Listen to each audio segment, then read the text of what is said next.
Pedimos a todos, por favor, que retomem os seus lugares.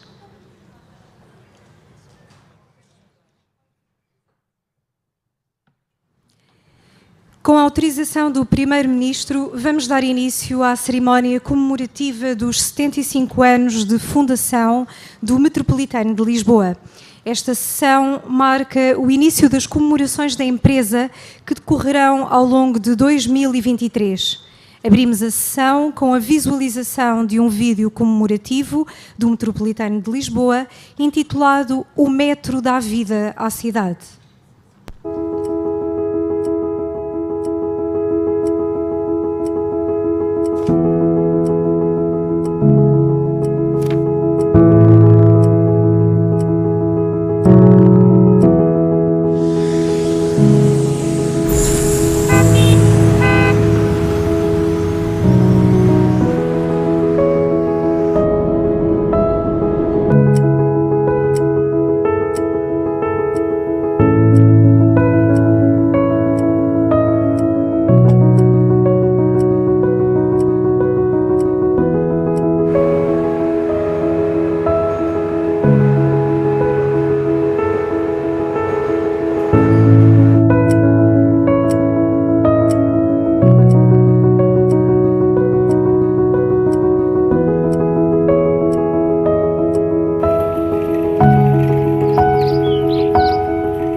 Vai agora usar da palavra o Presidente do Conselho de Administração do Metropolitano de Lisboa, Vítor Domingos dos Santos.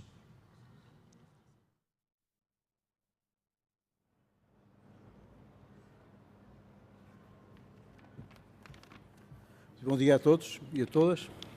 Excelentíssimo Sr. Primeiro-Ministro, Excelentíssimo Sr. Ministro do Ambiente e da Ação Climática, Excelentíssimo Sr. Presidente da Câmara Municipal de Lisboa, Excelentíssimos Srs. Secretários de Estado do Planeamento e da Mobilidade Urbana, Excelentíssimos Presidentes de Câmara, Vice-Presidentes e Vereadores das Câmaras aqui presentes, Excelentíssimas Autoridades aqui presentes, caros colegas do Conselho de Administração, caras senhoras e caros senhores. Juntamos-nos hoje para dar início às celebrações relativas aos 75 anos de existência do Metropolitano de Lisboa. E para assinalar os 75 anos do Metropolitano, optamos por iniciar as comemorações que irão decorrer durante todo o ano de 2023 com a colocação simbólica de uma carruagem do Metropolitano do Terreiro do Paço. Pretendemos, com isso, trazer o metro para a rua, mostrando os nossos projetos atuais e futuros e, para com isso, mobilizar, apelar, incentivar o uso do transporte público. E não o podemos fazer em melhor altura. É tempo de repensar hábitos, de questionar opções antigas e decididamente caminhar para um mundo mais sustentável, ambientalmente mais saudável, que nos permita garantir um futuro equilibrado para as gerações futuras. Estou certo que o transporte coletivo faz parte das soluções que recuperam a qualidade de vida, preservando o ambiente. E o Metropolitano de Lisboa é uma parte importante da solução de transportes coletivos. A ideia de construir um caminho de ferro metropolitano em Lisboa surgiu alguns por volta de 1885, no tempo da monarquia constitucional. Por essa altura eram poucas as cidades com metropolitano. Londres foi pioneira, seguindo-se Budapeste, Glasgow, Nova Iorque e mais tarde Paris. Mas foram precisos 63 anos até que fosse efetuada a constituição da Sociedade Metropolitana de Lisboa, SARL, no dia 26 de janeiro de 1948.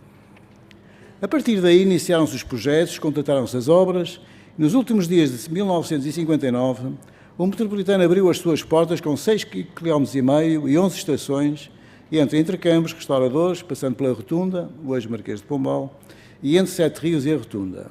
E o Metropolitano nunca mais parou.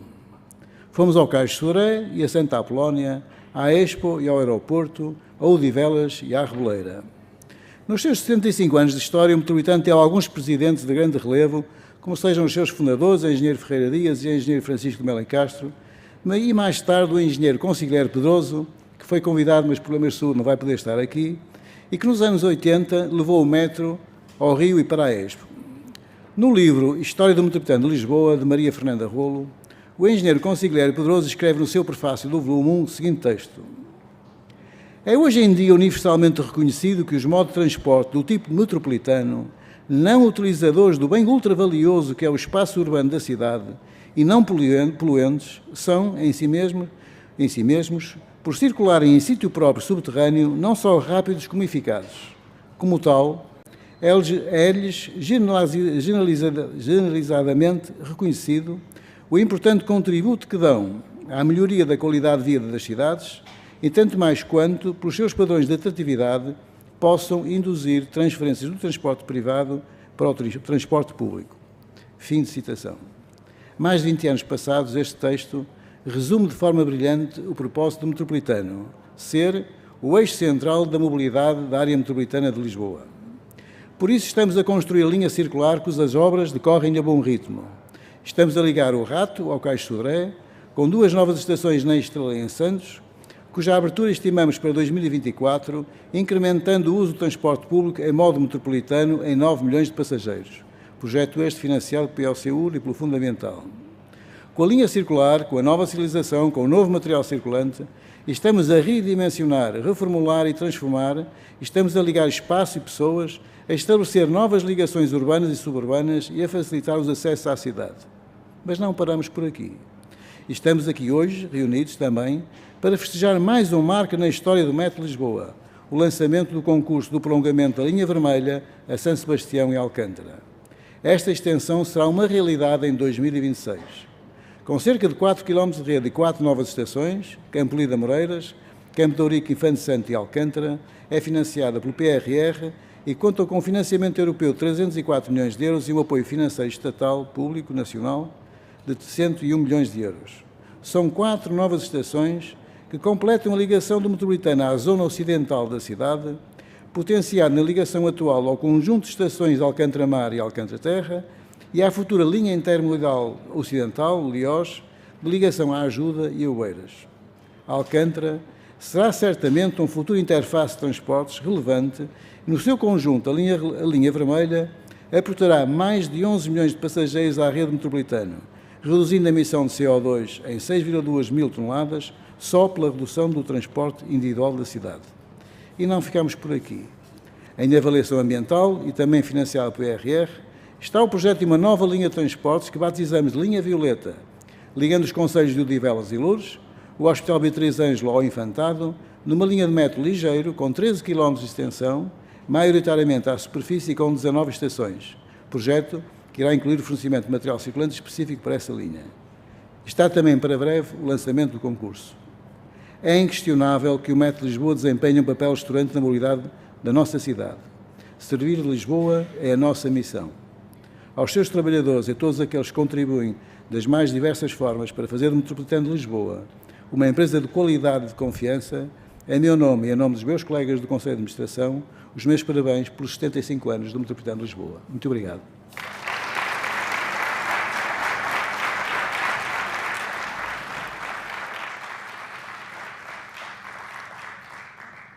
Peço agora a presença no palco do Presidente da Câmara Municipal de Lisboa, Carlos Moedas.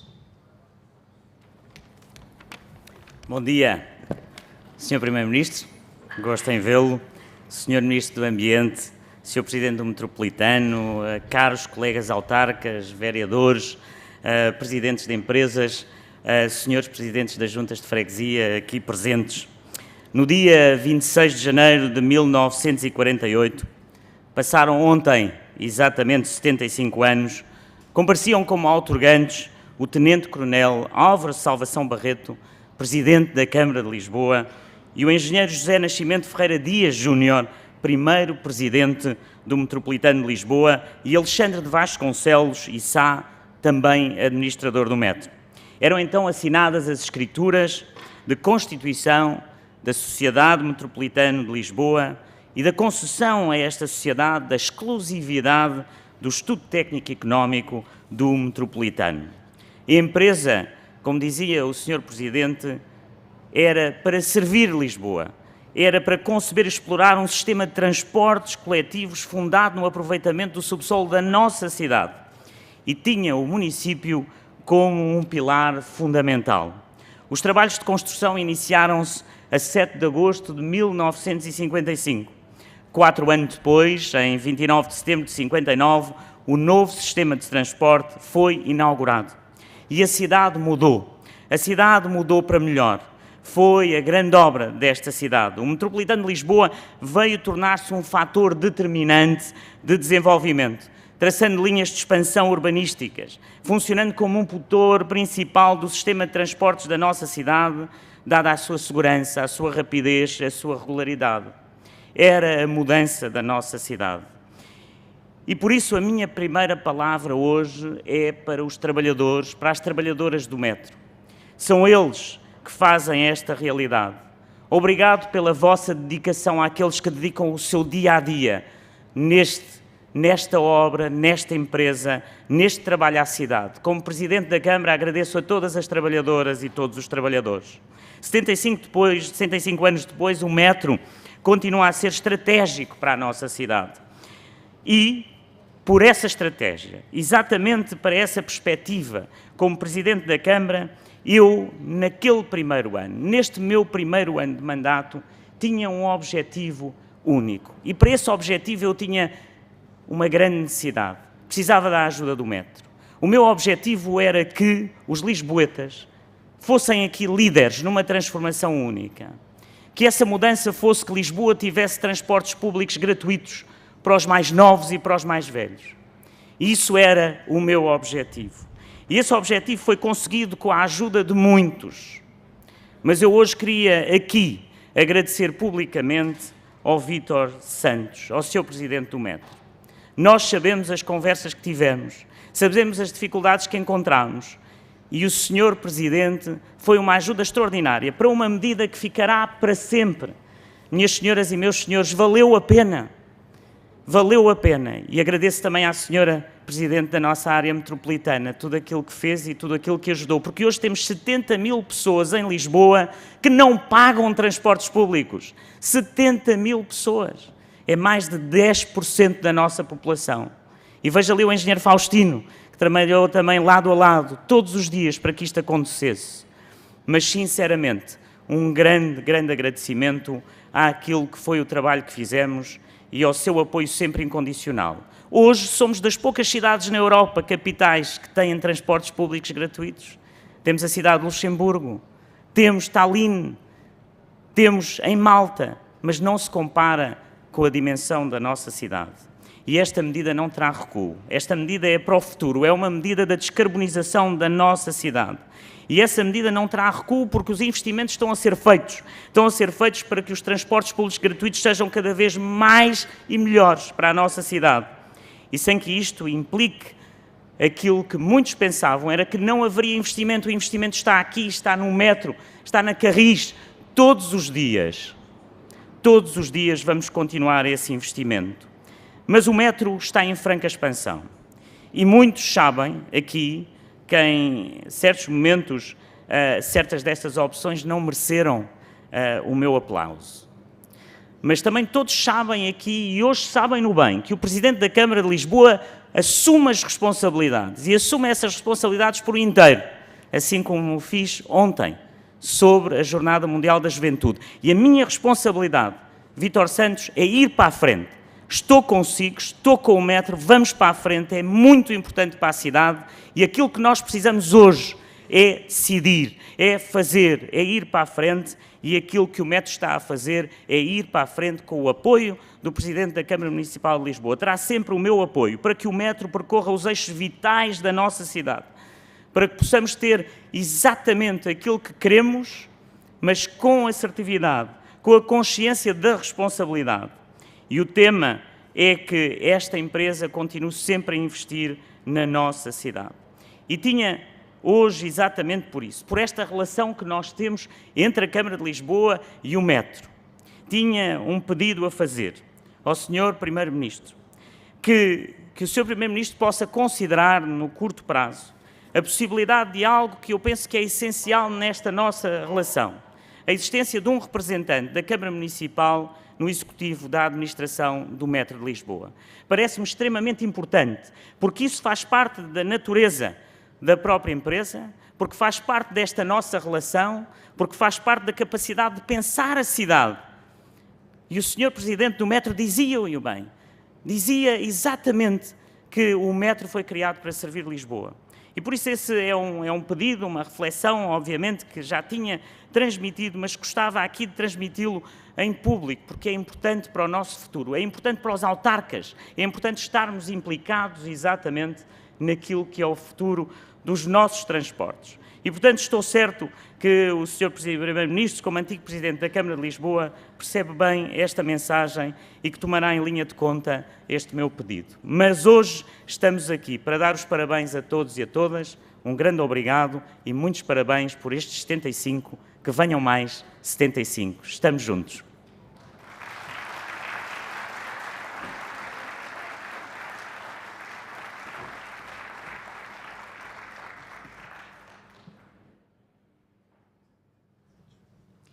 Tem agora a palavra o Ministro do Ambiente e da Ação Climática, Duarte Cordeiro.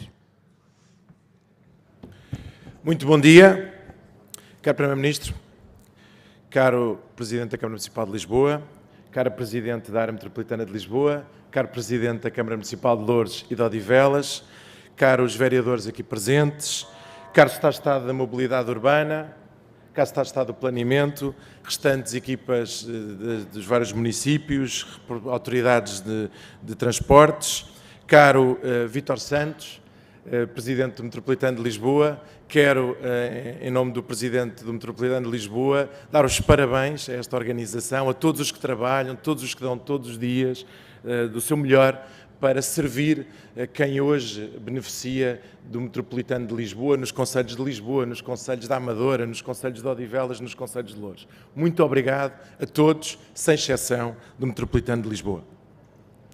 Antes de mim, já muitos tiveram a oportunidade de dizer: não há um planeta 2.0. É nesta camada fina entre um substrato geológico e uma infinitude galáctica que há milhões de anos se formou a vida.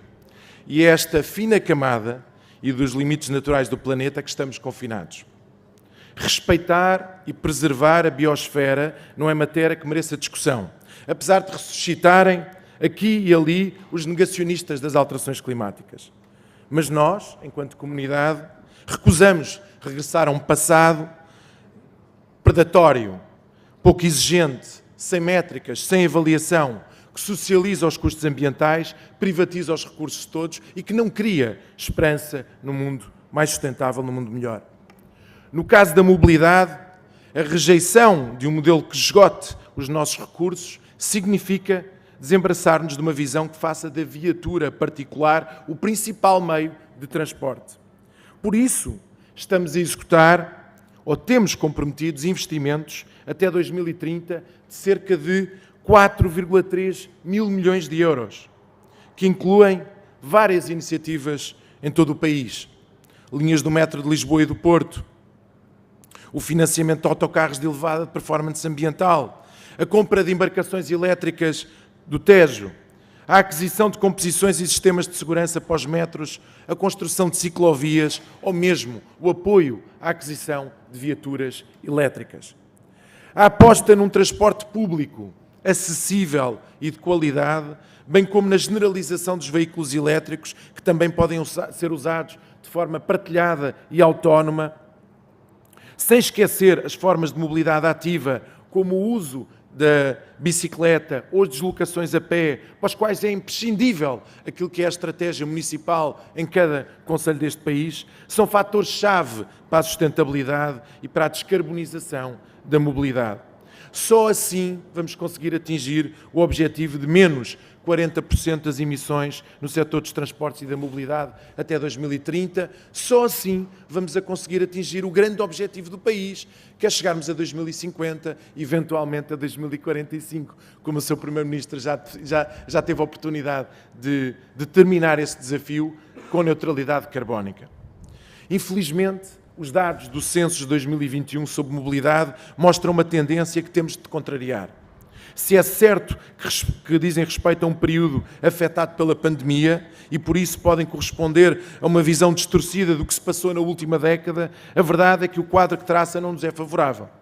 Segundo o Censo, a nível nacional houve um reforço da utilização do automóvel, especialmente na situação de condutor. Esta situação passou de uma cota de 44% para 48% das deslocações pendulares realizadas no continente.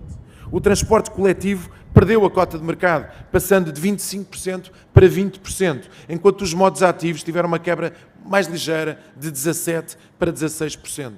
Registou-se um aumento da utilização de outros modos de transporte, onde se incluem os táxis, os TVDEs, cujas deslocações cresceram 28%.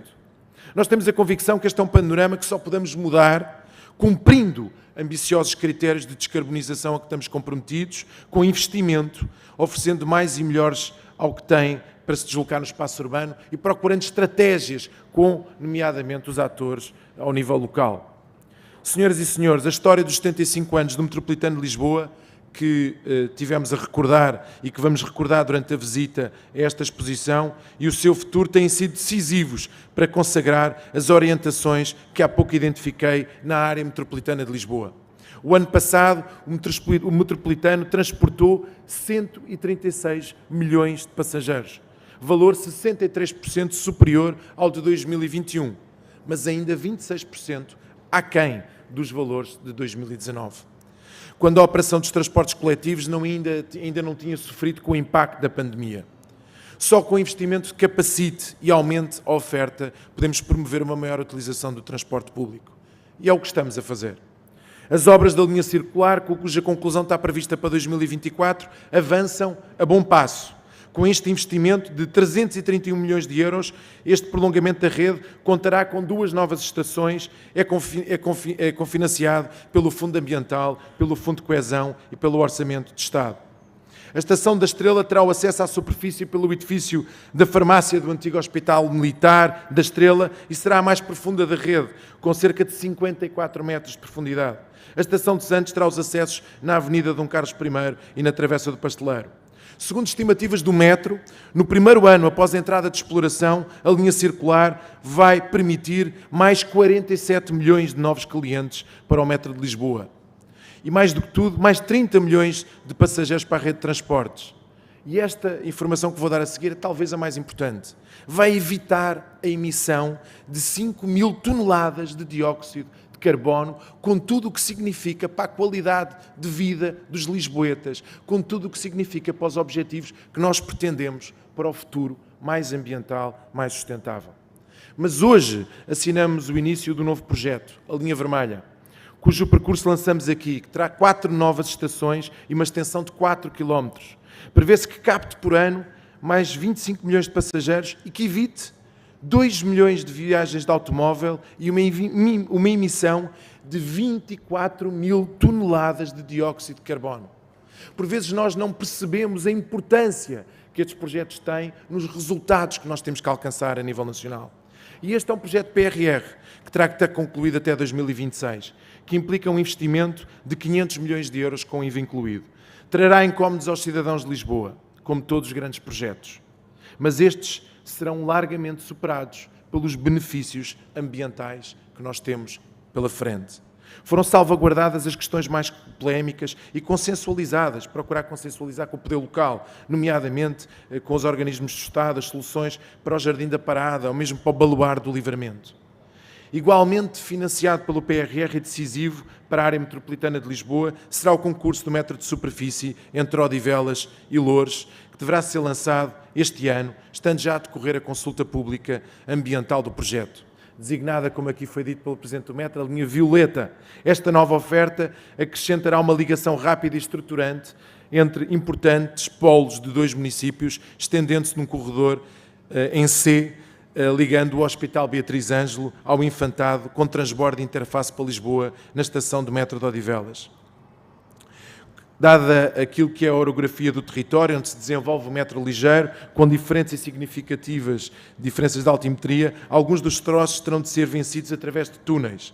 Com um total de 19 estações, como aqui foi dito, e 13 km de extensão, servirá o Concelho de Loures com 11 estações e o de Odivelas com 8 estações. Estima-se que num ano a operação da linha violeta permita o transporte de cerca de 10 milhões de passageiros e evite a emissão de mais 4.000 toneladas de dióxido de carbono.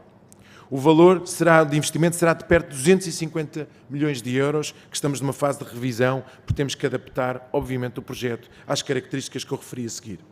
Senhoras e senhores, já expliquei como estamos a robustecer a oferta dos transportes públicos, mas não posso deixar de fazer uma rápida referência aos mecanismos de apoio à procura, de apoio à acessibilidade dos transportes públicos. Na Lei do Orçamento de Estado de 2023 ficaram inscritos mais 138 milhões de euros para o PARTE. Estas verbas acrescentam mais 50 milhões de euros para assegurar a manutenção dos preços vigentes em 2022 dos transportes públicos. Nós congelámos o preço dos transportes públicos e mais 60 milhões de euros para o caso de ser necessário assegurar níveis de oferta ainda afetados pela pandemia. Mas se nós recuarmos ao quadriênio 2019-2022, através do Programa de Apoio à Redução Tarifária dos Transportes Públicos, o Programa de Apoio à Densificação e Reforço da Oferta de Transporte Público para o Transp e as dotações extra para manter a oferta durante o período da pandemia, nós muitas vezes esquecemos que nunca faltou transporte público durante a pandemia, porque houve apoio público para que ele não parasse. Nenhum trabalhador, nenhuma pessoa precisava de transporte público durante a pandemia, deixou de o ter. O Governo mobilizou mais de 900 milhões de euros para os transportes públicos. Foi assim que nós conseguimos baixar o preço dos transportes nas áreas metropolitanas para 40 euros. É assim que nós conseguimos baixar o preço nos concelhos para 30 euros. Foi assim que se conseguiram poupanças extraordinárias para quem vive na periferia da área metropolitana de Lisboa, mas também pessoas que no dia-a-dia precisam da sua utilização. Famílias que passam a ter o passe de família único e com isso têm poupanças brutais naquilo que é a sua vida. É hoje muito importante saber que se pode, obviamente, acrescentar esta perspectiva para o futuro.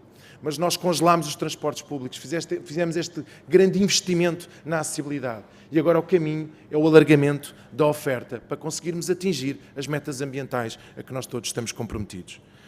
É assim que nós vamos conseguir promover uma mobilidade sustentável e coletiva, porque, como disse no início, nós não dispomos de um planeta 2.0. Muito obrigado.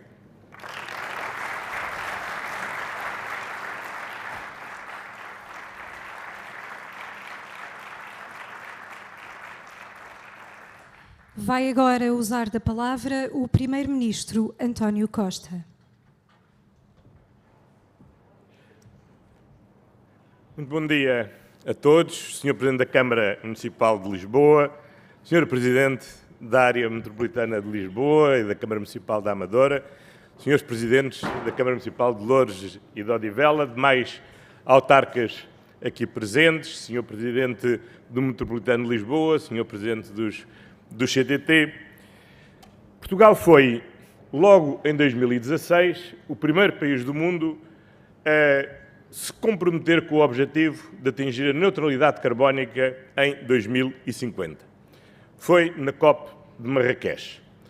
Hoje, com a nova Lei de Bases do Clima aprovada na Assembleia da República, a nossa ambição é mais exigente. É atingir a neutralidade carbónica em 2045. 2045 não é só daqui a 22 anos. 2045 fixa a meta que nós temos que alcançar.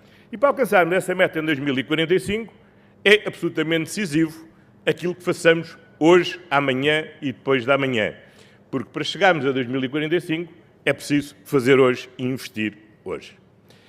É por isso que a maior ambição que fixamos é precisamente para esta década de entre 2020 e 2030.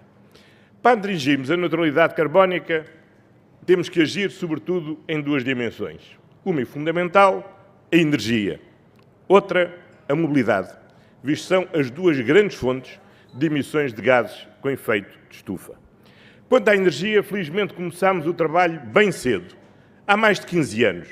Na altura muita gente tinha dúvidas, mas felizmente que essa opção foi feita e é graças a isso que o ano passado 58% da eletricidade que o país consumiu já teve por origem fontes renováveis. Temos que acelerar e por isso a meta que temos fixada é chegar ao final desta legislatura em 2026 com 80% da eletricidade que consumimos tendo por origem as fontes renováveis. Significa investir no solar, significa investir no eólico, significa aproveitar plenamente os nossos recursos hídricos e investir em novos gases renováveis, designadamente o hidrogénio. É esta a estratégia que temos definida, é esta a estratégia que estamos a executar, é esta a estratégia que paulatinamente iremos executar para alcançar o resultado em 2026 e assim podermos ter o objetivo de redução até 2030 de 55% das nossas emissões. Há uma segunda dimensão, transportes. Os transportes são outra grande fonte de emissão dos gases com efeito de estufa e são também um dos grandes responsáveis pela importação por Portugal de fontes energéticas. 75% do petróleo que importamos destina-se à mobilidade, 25% dos gases com efeito de estufa são emitidos pelos transportes e pela mobilidade. Por isso, desde o início, que trabalhamos com as áreas metropolitanas, Sra. Presidente, está de novo na hora de fazermos uma nova cimeira das áreas metropolitanas, talvez não agora em Queluz, mas a norte. Convido a falar com o Presidente Eduardo Vítor Rodrigues para que possamos fazer uma nova cimeira. Na cimeira das áreas metropolitanas teve lugar em Queluz. O Presidente Eduardo Vítor Rodrigues e o Presidente Fernando Medina apresentaram nessa altura, em nome de todos os Presidentes de Câmara, uma proposta muito ambiciosa.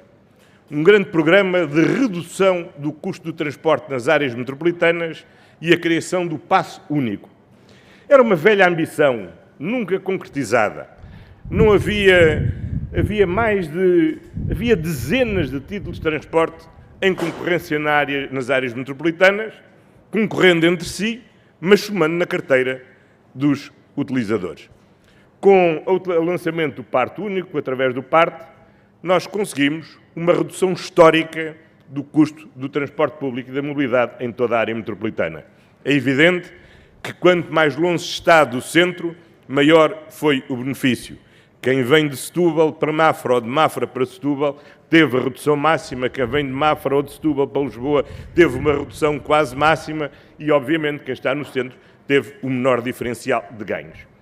Mas em muitas destas locações foram centenas de euros de rendimento disponível que as famílias ganharam com o novo transporte. Isso mediu-se em resultados. Antes da pandemia, entre o lançamento do PARTE e o início da pandemia, o aumento do tempo de transporte público aumentou mais de 20%. Creio que só no metropolitano de Lisboa, quase 15% de aumento dos utilizadores. E depois da pandemia, do pico mais difícil da pandemia, tem-se vindo a retomar essa recuperação.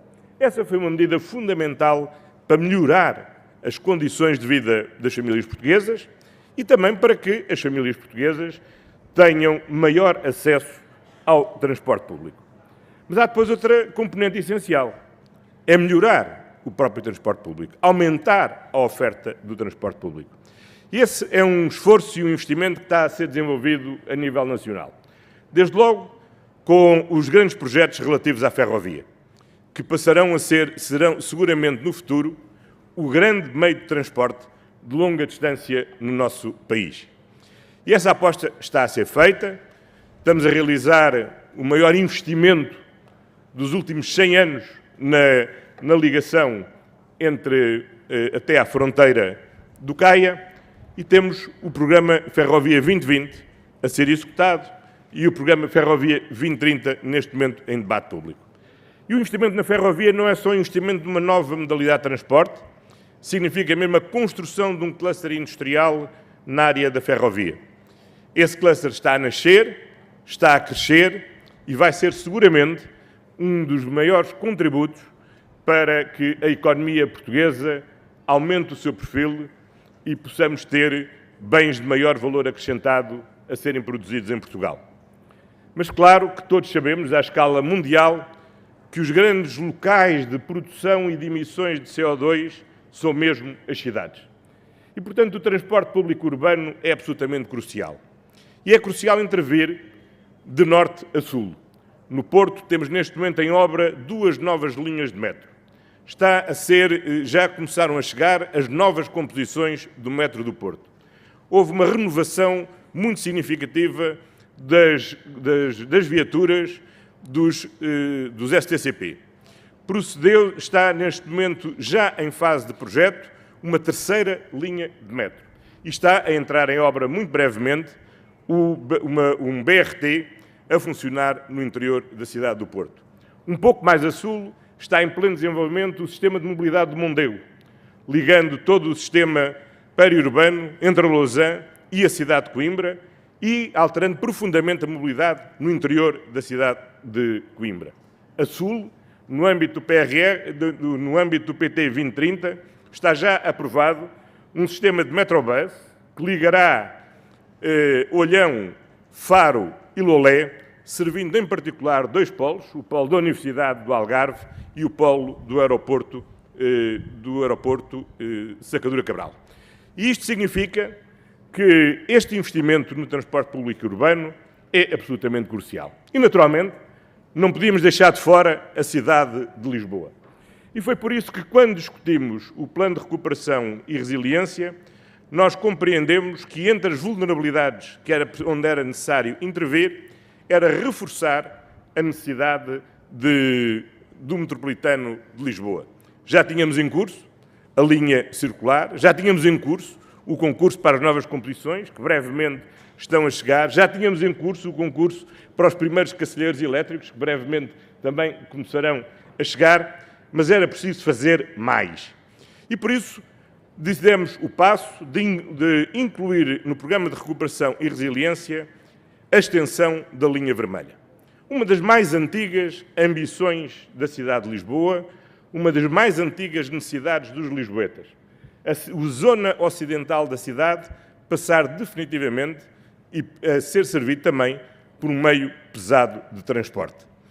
E isso era absolutamente crucial, porque depois de robustecer com a linha circular a capacidade de serviço no centro da cidade e de, servindo melhor o centro da cidade, servirmos todas as outras redes, era fundamental chegar à zona ocidental da cidade, onde nunca tinha chegado. Durante grande parte da minha vida, o metro tinha 3 pontos de chegada: Sete Rios, Entre Campos e Alvalade. Para os mais velhos, nem Alvalade. Depois, a geração dos meus filhos assistiu à chegada do metro à Expo e ao aeroporto. Mas, dentro da cidade de Lisboa, a verdade é que a zona ocidental da cidade foi sempre ficando para trás. Havia boas razões para isso, razões compreensíveis para isso. É obviamente mais difícil trabalhar no centro de uma cidade consolidada do que numa cidade não consolidada. É evidente que é mais difícil vencer obstáculos físicos como é o Val de Alcântara. É mais difícil lidar com realidades geológicas completas, como o subsolo hidrológico da cidade de Lisboa, mas, finalmente, a zona ocidental da cidade vai, por decisão do Governo, ser servida pelo metropolitano. É esse concurso que vamos hoje aqui lançar, de forma a que, no âmbito e no calendário do Plano de Recuperação e Resiliência, esta obra esteja realizada. E aqui é simples. Ou está concluída até às 24 horas do dia 31 de dezembro de 2026, ou então nós teremos um sério problema para pagar esta obra. Portanto, como não queremos problemas, nem sérios, nem sem ser sérios, só temos uma coisa a fazer, é cumprir este calendário. E isso dá uma grande confiança, porque significa que não estamos a falar de uma promessa, estamos a falar mesmo de um compromisso que tem um calendário pré-fixado e determinado. Obviamente, hoje o Metropolitano de Lisboa é muito mais que a cidade de Lisboa, porque a cidade de Lisboa é hoje também algo maior do que o seu limitado espaço físico. A cidade de Lisboa, hoje, verdadeiramente, todo o sistema urbano da região envolve a Amadora, envolve Odivelas, envolve Loures, pelo menos estes na margem, envolve Oeiras, pelo menos estes na margem norte do Tejo. E isto significa que, obviamente, o metro, ao contrário do que muitos defenderam obstinadamente durante muitos anos, não podia ficar fechado nas fronteiras de Lisboa. Eu sou do tempo em que havia governos que diziam nunca poderemos abrir o precedente de levar 1 centímetro de metro para fora de Lisboa, porque aí não saberemos onde é que o metro depois nos forçará a chegar.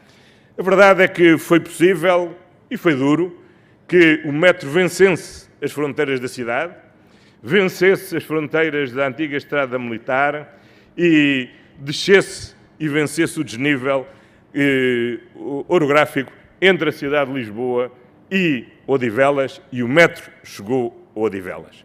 Foi possível que o metro tivesse chegado à Amadora e fosse um fortíssimo impulso para o desenvolvimento económico e social da Amadora e para potenciar aquilo que a Amadora pode oferecer a toda a área metropolitana de Lisboa, e estou certo que na parceria que temos relativamente a terrenos públicos que existem na Falagueira, teremos a oportunidade de criarmos na Amadora um grande polo de desenvolvimento para toda a área metropolitana.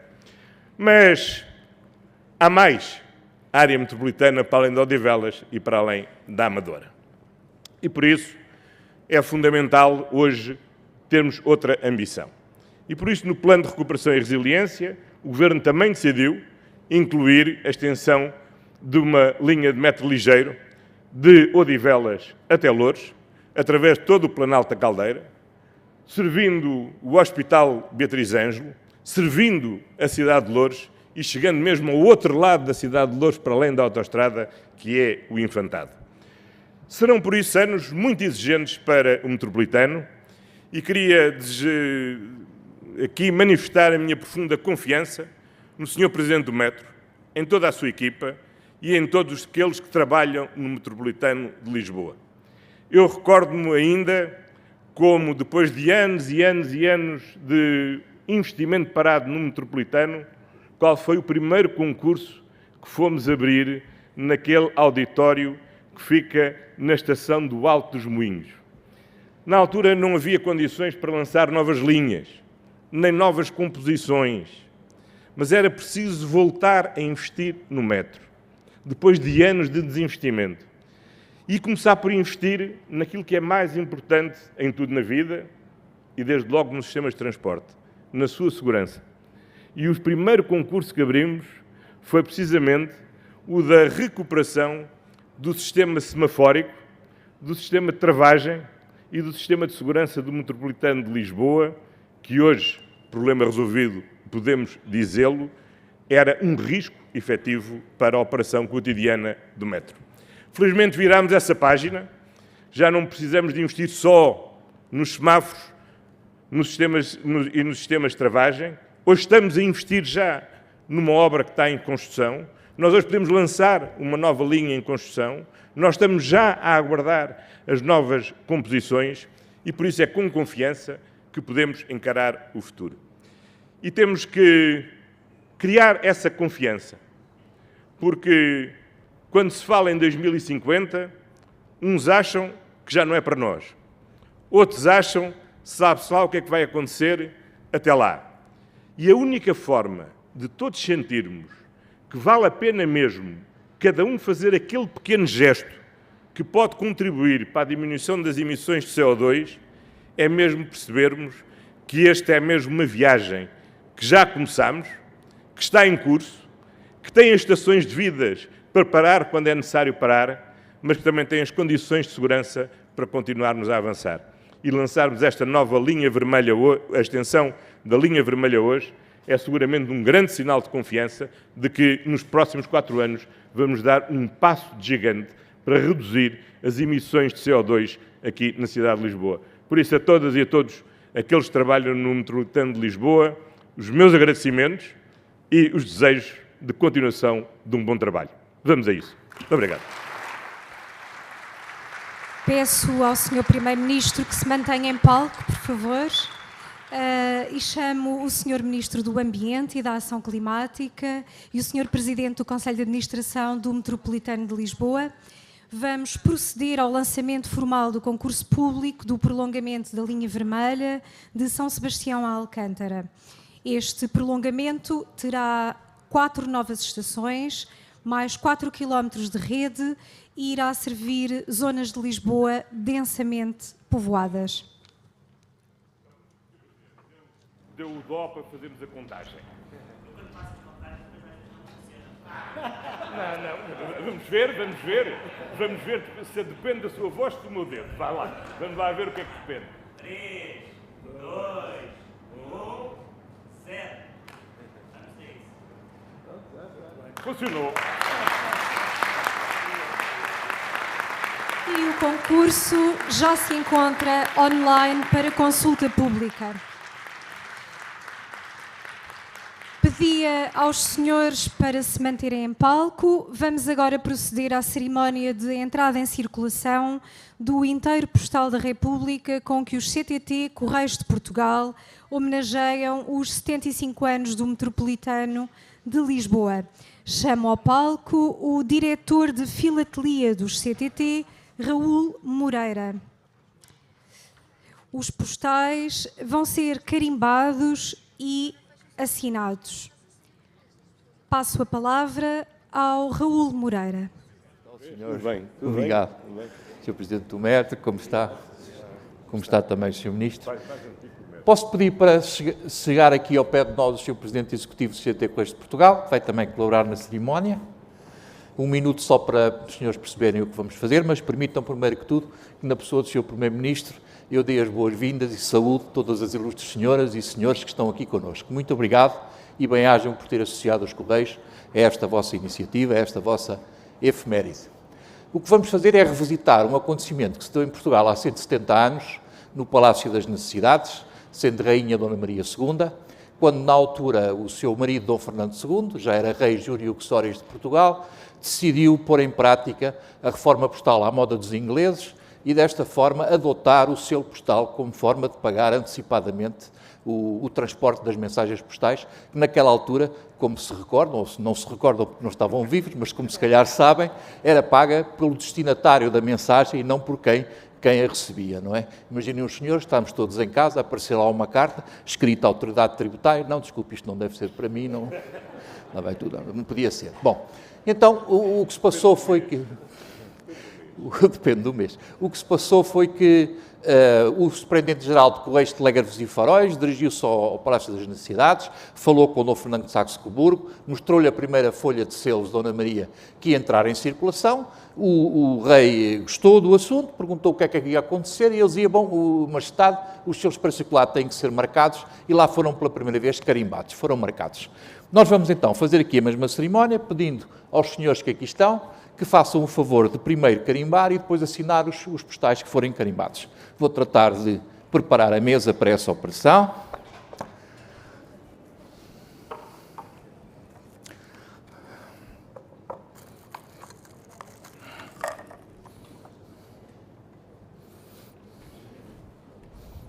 Vamos pôr aqui o bichinho e este aqui deste lado.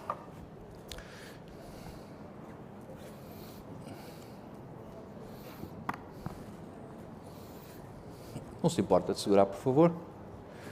Sr. Primeiro-Ministro, quer fazer o favor de carimbar o primeiro postal? Aqui. Muito obrigado.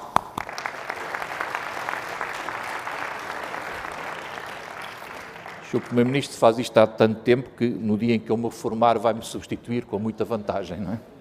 O Sr. Ministro quer fazer o favor? É muito difícil. Muito obrigado.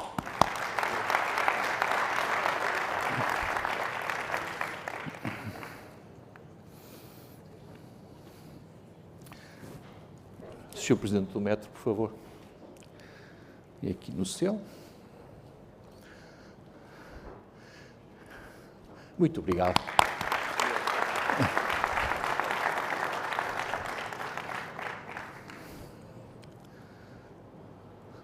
Peço agora ao Sr. Professor João Mendes que faça o favor de carimbar também. Obrigado.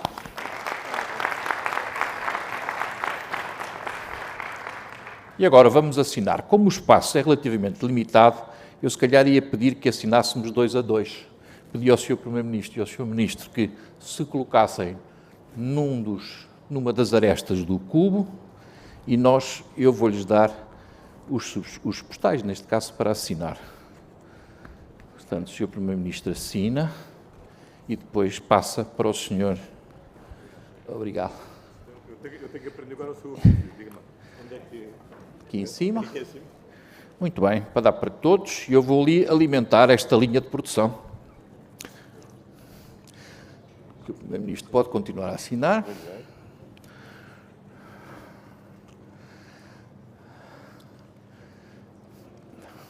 E mais um. Está um bocadinho de trabalho. Mais outro.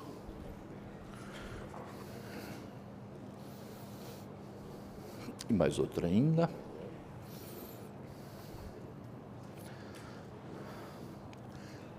E o último.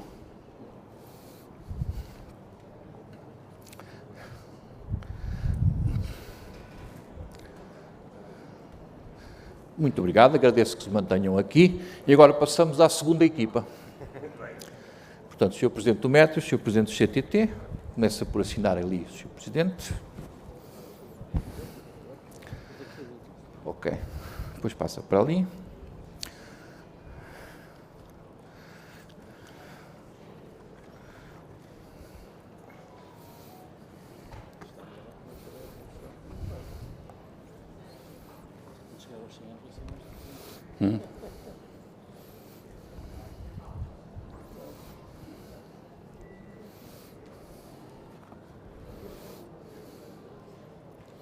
Muito obrigado. E agora a fotografia de família, se não se importa, na qual eu não participo porque não caibo nas máquinas.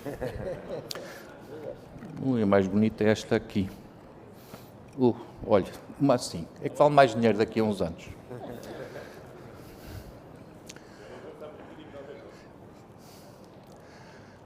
Para a frente, um bocadinho.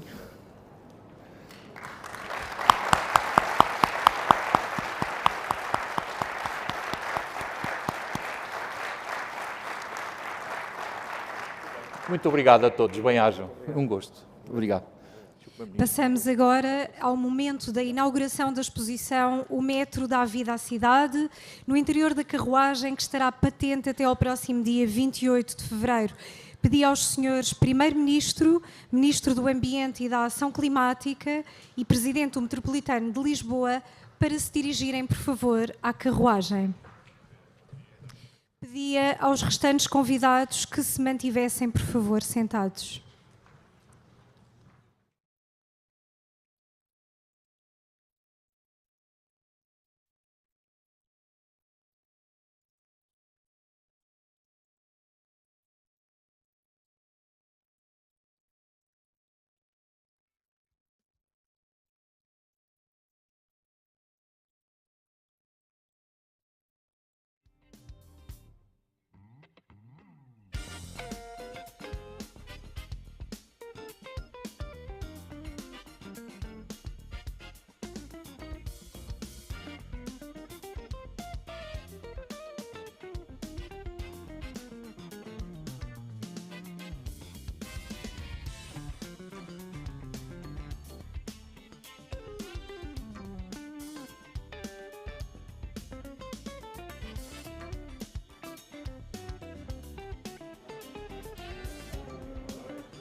Agradecemos a presença de todos e, em nome do Primeiro-Ministro, damos por encerrada esta sessão, convidando-os a visitarem a exposição no interior da carruagem.